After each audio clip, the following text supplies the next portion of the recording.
Hello guys, welcome to new blog. तो आज आए गौशाला रोटी डालने के लिए। ये देख लो, हम सभी लोग आज डाल रहे हैं गौशाला में डालने के लिए रोटियाँ, हलवा। आराम से डालो, आराम से डालो। ये हमारे सभी बरनेला परिवार के बंधु हम सब आए हैं आज गौशाला ड्राइव के लिए हलवा, लापसी और रोटी डालने के लिए। आराम से डालो, आराम से, धीरे धीरे सारी डाल दो, धीरे धीरे। ये हमारे गौशाला का दर्शन है, डांगियावास गौशाला, कृष्ण गोपाल।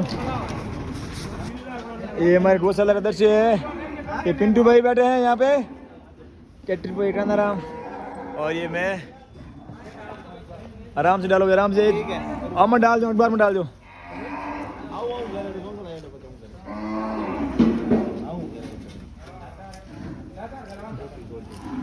ए आराम से डालो, धीरे धीरे।